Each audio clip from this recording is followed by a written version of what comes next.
Good morning. My name is Marisa Krishnadatt, And I'm Valentina Brewer. and we are doing a community awareness project about the Littlest Knights preschool program. Eastridge High School is located in Lake County and consists of more than 50 active members. We are a giving back organization, so we have participated in multiple community service activities, such as the Greater Floridian Triathlon and helping raise awareness for breast cancer through the Greater Claremont Cancer Foundation. We are also working with our very own The Littlest Knights Preschool. A little bit about the Littlest Knights preschool is that it's a preschool program located on the Eastridge High campus. It is also part of a career and technical educational program, meaning that high schoolers can earn credentials and get hands-on experience working with preschoolers. I, for one, have been part of the program for 4 years now, and I have completed my child development associate through the preschool program. And I've worked in the preschool for about 4 years now. And in the past 4 years, I've never seen a set of children come in lacking the foundational skills that they need. This year specifically, it was really on the decrease because of the COVID-19 pandemic. Because of the lost learning time, there was not enough resources provided to the children, and they weren't getting that one-on-one time to learn those foundational skills. We had three main problems, but our biggest was the increase in educational barriers in younger children due to the closing of schools because of the COVID-19 pandemic.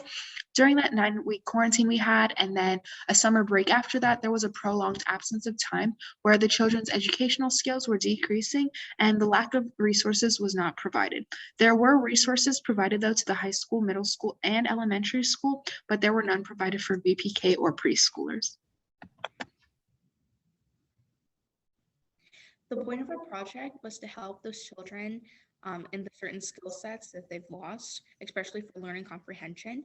We wanted to focus on the 4 main skills that they need for the kindergarten standard. Their STEAM activities, such as science, technology, engineering, arts, and mathematical skills. We wanted to focus on the different types of literacy in mathematics, such as letter and number identification, putting numbers together, identifying certain things, for example, pencil, pen, putting everything together.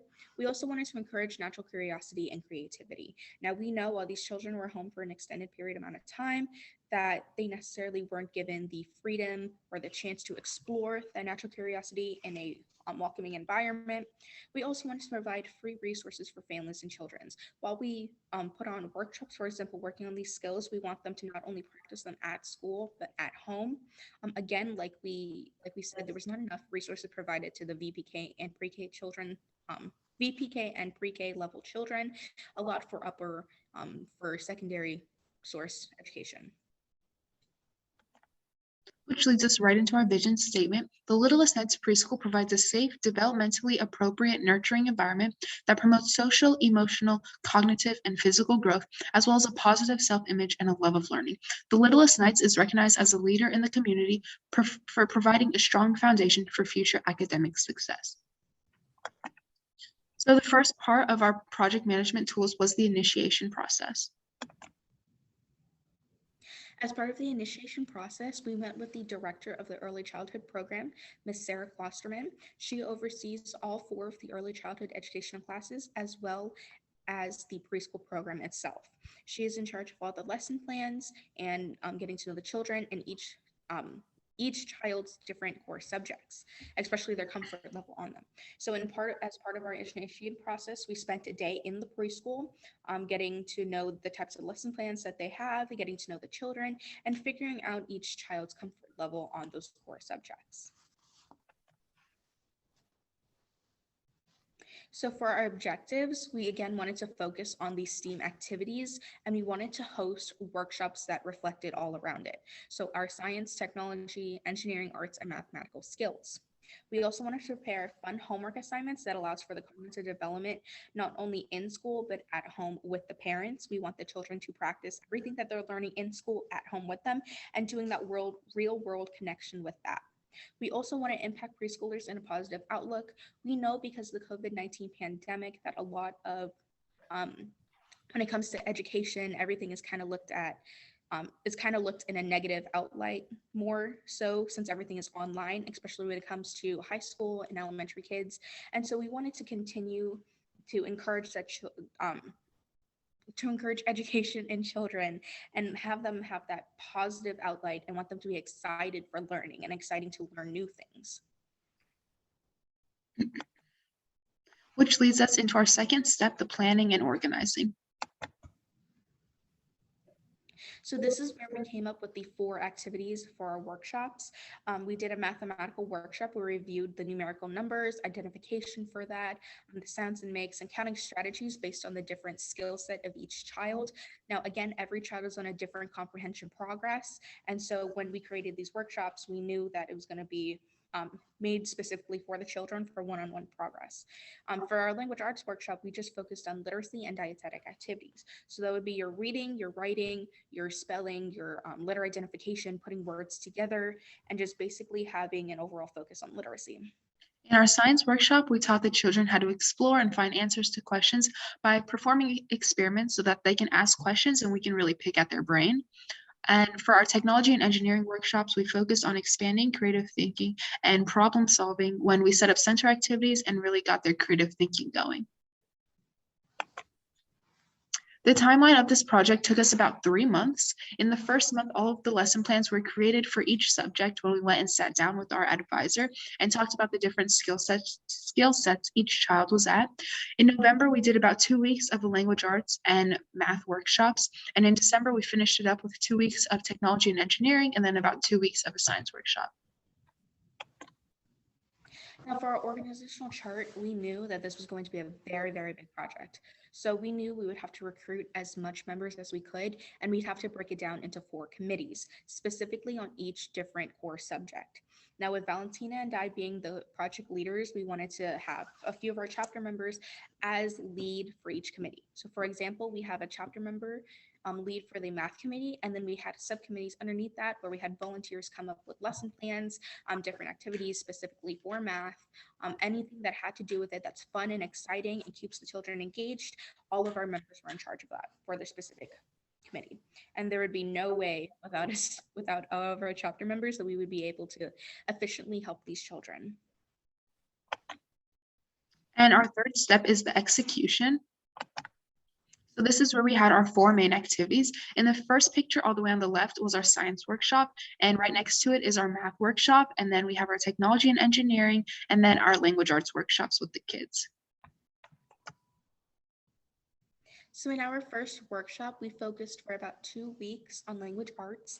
And this is basically when we talked about letter identification, your reading, your writing, each on different child's comprehension progress. Now, in the first picture on the left, we have 2 veteran preschoolers. They would be starting their kindergarten experience at the halfway semester, the start of the 2021 school year.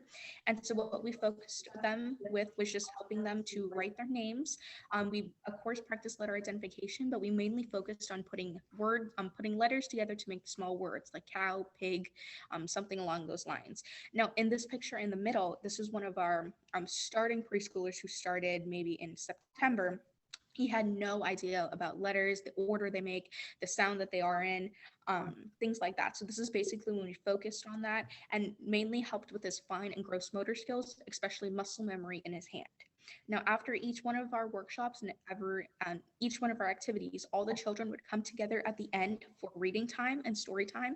This is when we chose a book according to the theme of the day that correlated with our lessons. So for example, it was around Christmas time and we were talking about Christmas and candy canes. So the letter of the week would be C. And so we talked in our book about anything that had to do with the letter C. Now for mathematics, we knew that this was going to be a very big project, especially when it comes to comprehension progress. Now each one of these children are in a different step for their skill comprehension. In this first picture here, we have a child who has an amazing understanding of all the numbers and can count to 100, while in these next pictures, we have children that struggle to count from 1 to 10. So this is where we focused on that number identification for them, and especially with the fine and gross motor skills, where we allowed the children to cut pieces of paper into the number amount on the paper, for example, 10. So they'd cut pieces of paper into 10 strips and they glue it back on, again to focus on their fine and gross motor skills as well as to practice number comprehension. And then we had our technology and engineering workshop where the picture in the middle shows us using our smart board that we could use to interact with the children. We used resources such as ABC Mouse and PBS so that they were able to really understand those letters and hear what they sound like. And then the two pictures on the side was when we let the students pick whatever item that they wanted. For example, on the left, she picked out popsicle sticks and decided to use the stamp to make them purple. And then on the right, we have toothpicks and cranberries, and she was showing us her house she built. And this really showed her creative thinking. Specifically during this time, this type of workshop, we wanted to let the children develop a creative and problem-solving thinking, as well as giving that time to encourage as individual progress. So every child got to pick their own activity as well as build anything they wanted. We also wanted to focus on that fine and gross motor skills, and that's where that hand-eye coordination would grow during this workshop. And then in our science workshops, when we created multiple experiments so that each student can observe and ask questions. In this particular experiment, we added water, shaving cream, and soap on top to mimic precipitation. This was particularly a favorite experiment. We did it about 2 times more than any other experiment because the children loved playing with the shaving cream, and this really showed precipitation and the rain falling through the cup so that they could understand what that is. And our fourth step is monitoring and controlling. So that's when we passed out a survey to the parents. We specifically wanted to see what the parents' outlook was on their child's skill.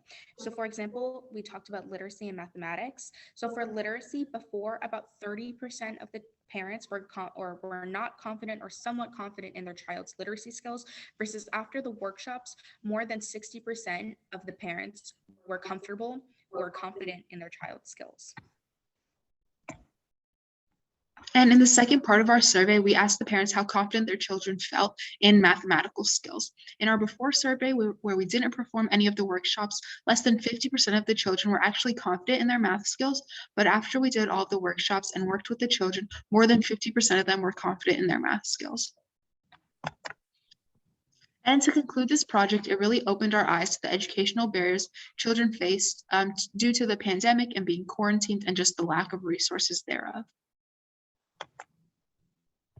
So for our pre and post test for key and metrics, that's when we compiled a list of skills that we'll be learning throughout the workshop and to test them on them as a pre and post. So for example, we had number identification, letter identification, writing their name, coloring inside a box, things like that. And this is an example of part of their pre and post test. In this picture on the left, it is a picture of the child's work in the pre-test, where we asked them to draw rectangles and to color inside the lines. And the picture on the left is the same child in our post test, and you can see that there's been a significant increase in the child's skill there. We recommend staying organized, listening to the children's needs, keeping backup lessons, and asking more preschool teachers for help. Some days the kids really didn't want to work, and that's when we learned that not every day was an educational day, and where some days they would just want to have dance parties. In the first picture to the left, you see where we are going over letter identification, and this is after a couple of days of us doing the same activities. We could see the children weren't as engaged as in day one. And then in the picture on the right, this is the very last day of our language arts activity. Obviously, you can see she wasn't having the best day and didn't want to continue to learn about the letter E and T. And that's really something we have to recognize in our next project. We have to plan more exciting and different activities for each workshop. And so after the workshops, we asked parents how they felt about their child's skill. And here's a testimonial. I am grateful for this experience for my child. I think it helped her to grow and have a great step up towards BPK next year. And another testimonial is the Littlest Nights Preschool has allowed my daughter to open up to her classmates to communicate and play more comfortably. So now we're going to leave you with some words of wisdom. I am more interested in arousing enthusiasm in kids and in teaching the facts, but the facts will always change, but that enthusiasm will always continue.